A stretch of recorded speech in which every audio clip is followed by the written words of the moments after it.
Witnessing someone you care about having a panic attack can be quite alarming, and if you care for them, you probably want to alleviate their distress quickly. This guide will help you to understand what is happening and what you can do. Focus on yourself first of all. Adjust your behaviour to be the opposite of your friends. Slow down. Make your voice slow, calm, but not too quiet, as you need them to be able to hear you. Do not rush.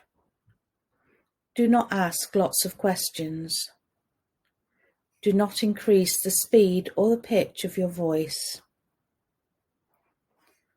Make sure your own breathing is steady, and do not make any sudden movements or touch the person panicking. Less is more. Say something reassuring such as, "I'm here. It's going to be okay." Try and guide your friend to a quiet, more private space where they can sit down, and ideally sit down yourself.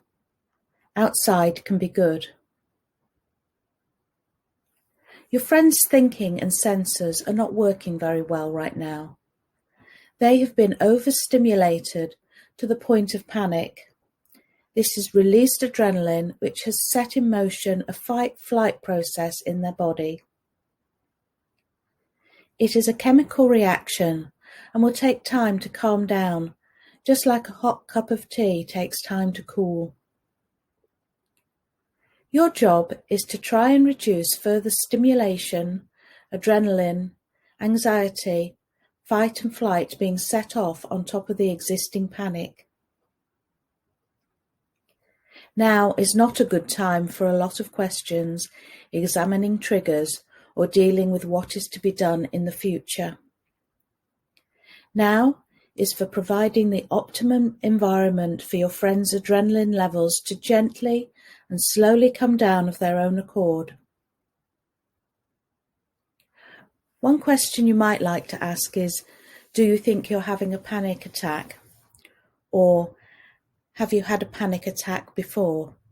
This might help them register what is happening in their altered state, and it also gives you important information. While you're sitting quietly with them, you can use grounding techniques. Your friend will have up to 5 senses that currently may be impaired. It's helpful to think, have I got contact with my friend via 2 of their senses? For example, if you say to your friend, "Nod your head if you can hear me," then they can hear you and they can move their body, which is 2 senses. If they say yes, they can hear you and give you eye contact, that is 4 senses that are functioning at this point. You can bring in the sense of touch by either offering them something to hold, and objects such as a pebble that you can carry with you, a teddy bear, or your hand. It's not wise to reach out and touch your friend while they're in a panic attack, as you don't know what past trauma may be being evoked. If you simply hold out your hand, then they can choose whether they take it or not. And if they do hold your hand, then they can squeeze it. Do not ask questions about what happened or a trigger while your friend is panicking.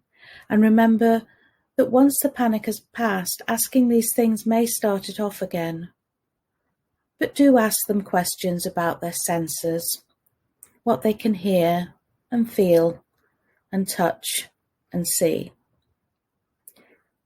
If your breathing is slow and steady, you can invite them to concentrate on getting their breathing to match yours. And you can explain that their current bodily sensations will pass.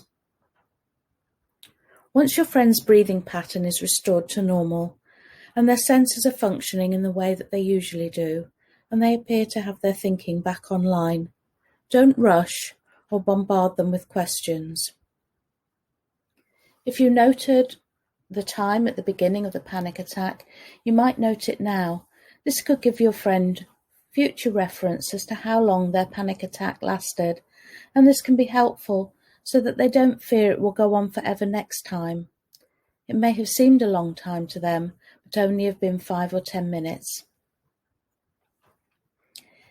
If your friend wishes to tell you what the trigger was or what happened, then let them. Do not judge their reasons as silly or trivial, or give them suggestions of how they should feel or react instead. They are likely to feel some embarrassment about their loss of control. At the same time, don't treat your friend as fragile and become overprotective just because they've shown their vulnerability to you. Just because panic attacks look alarming, it doesn't mean that your friend wants to be treated differently to before. Let them know you're available to talk about it and that you're fine with not talking about it. You can point them towards our Wellbeing bite-sized video series, or ask them if they think it might be helpful to see a counsellor within the Wellbeing service.